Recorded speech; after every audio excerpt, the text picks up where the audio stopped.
Kalau di tahun lalu itu SIMGOD jadi brand yang menurut saya cukup impresif dalam hal mengeluarkan produk-produk audio, terutama IM. Tahun ini kayaknya akan jadi tahunnya EPZ atau EPZ ya. Karena di awal tahun dia udah ngasih gebrakan yaitu Q1 Pro yang suaranya bagus banget. Dan kali ini saya dikasih kesempatan buat nge-review dongle-nya yang menurut saya ini kualitasnya bagus banget.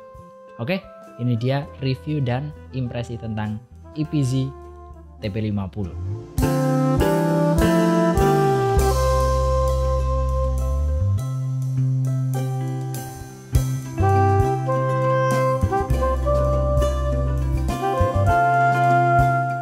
Hai semua, balik lagi di YouTube. Yes, saya dikasih kesempatan sama EPZ buat nyobain dongle bisa dibilang flagship ya punyanya EPZ. Dan ya, kita mulai aja dari video unboxingnya terlebih dahulu sebelum kita ngomongin spek dan suara. Di paket penjualan kita dikasih kotak hitam model kayak gini, sliding kayak gini.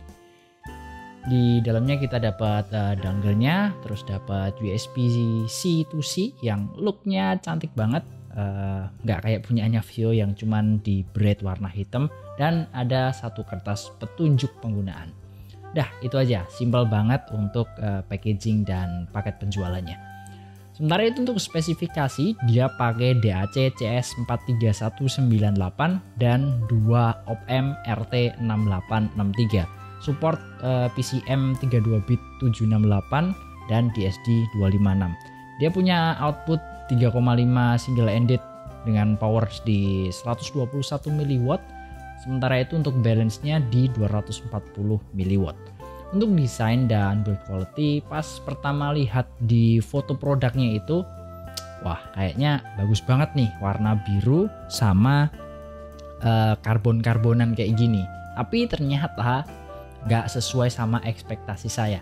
Karbonnya itu kayak stiker apa ya, biasa banget kayak stiker spotlight pinggir jalan kayak gitu kualitasnya.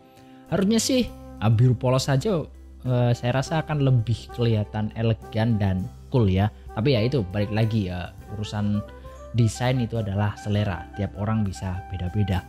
Selain itu untuk buildnya dia kokoh, dia CNC aluminium dan halus banget finishing, baik itu sudut-sudutnya maupun catnya juga halus banget.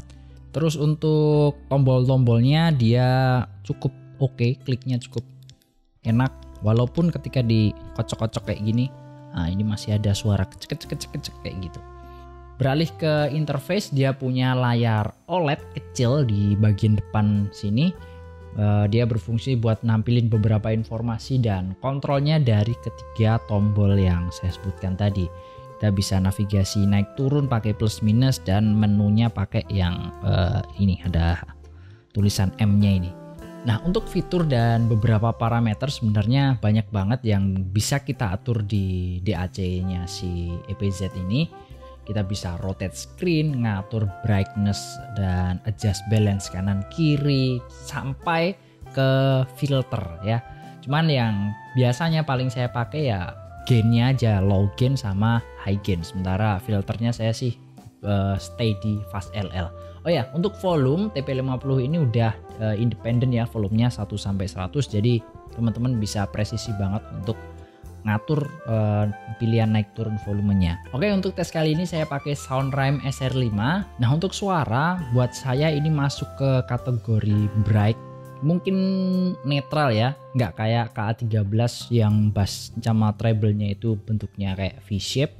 Dia bassnya lebih dikurangin lagi, tapi jelas bukan yang warm seperti Super X5 gitu ya. Dia punya bass yang menurut saya cukup tight bassnya, midnya nggak terlalu banyak kolorasi, nggak terlalu banyak bumbu. Mungkin highlight untuk midnya yaitu bening dan lantang. Dia nggak tebel, bukan karakter yang midnya tebel, tapi nggak bisa dibilang tipis juga. Sementara itu untuk high-nya dia punya ekstensi yang oke, dapat ekstensinya, nggak nyerang dan nggak pedes. Sementara itu untuk soundstage buat saya ini biasa aja, tapi parasinya ini juara. Cukup analitikal, jadi buat cari-cari instrumen terdengar lebih jelas di sini. Terus detailnya juga bagus banget, bisa direpresentasikan dengan oke. Hariannya sih saya suka ya pakai si TP50 ini untuk ngulik lagu. Jadi cari-cari melodi gitar, cari bass gitar karena separasinya bagus banget. Jadi enak untuk ngulik lagu. Sementara itu kalau ada yang tanya baterainya gimana nih konsumsinya, nyedot banget ke handphone atau enggak? Buat saya sih ini masih tergolong aman dan bukan yang vampir baterai juga. Diajak buat ngedrive IM planar macam PR2 juga gampang. Jadi powernya juga oke, dia bisa ngedrive PR2 tapi nggak terlalu nyedot yang kayak banyak banget, terlalu boros nyedot daya dari baterai handphonenya. Nah kalau dibanding-bandingin nih, biasanya kan bandingin A sama bandingin B, sama KA13 sama Dawn Pro sama View Q11 sama KA17, gimana nih ya impresinya? Nah kalau dibanding-bandingin nih sama KA13 misal, KA13 itu lebih apa ya, lebih V-shape, bass sama treble-nya itu ada kolorasi naik, sementara di TP50 dia lebih turun intensitas bass dan treble-nya, jadi lebih balance, tapi dinamika dan teknikalitasnya lebih baik kalau dibandingkan KA13, lebih baik di TP50 ini. Sementara kalau dibandingkan sama SIMGOT DU4X, yang paling jelas adalah mid-nya. DU4X itu mid-nya kalau dibandingin sama TP50, DU4X cukup tebel dan maju mid-nya, tapi bendingnya beda kelas. TP50 ini jauh lebih superior kalau dibandingkan tingkat beningnya daripada DU4X. Sementara kalau sama View KA13 yang harganya di atasnya, saya spill dikit deh, ntar reviewnya KA17 di video terpisah. Kalau KA17 itu suaranya dia lebih apa ya, sweet, lebih musikal, lebih penuh, dia punya body yang bagus banget, kayak ada rasa-rasa analognya. Sementara di TP50 dia lebih berasa digital dan nggak se-sweet di KA17.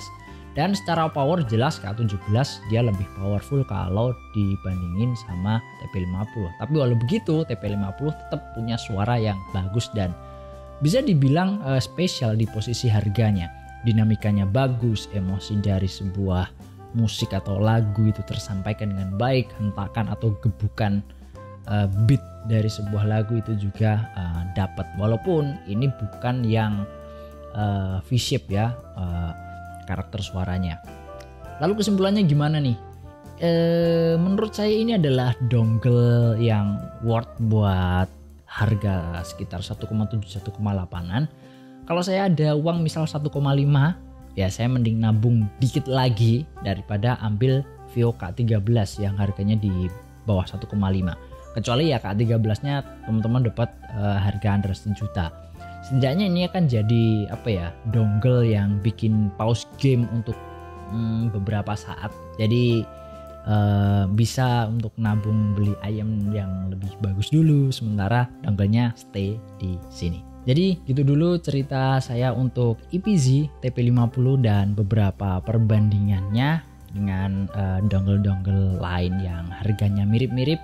Like aja kalau teman-teman suka sama videonya, feel free buat subscribe, dan thank you udah nonton sampai akhir. Seperti biasa, kita ketemu di video berikutnya. Bye bye. Assalamualaikum.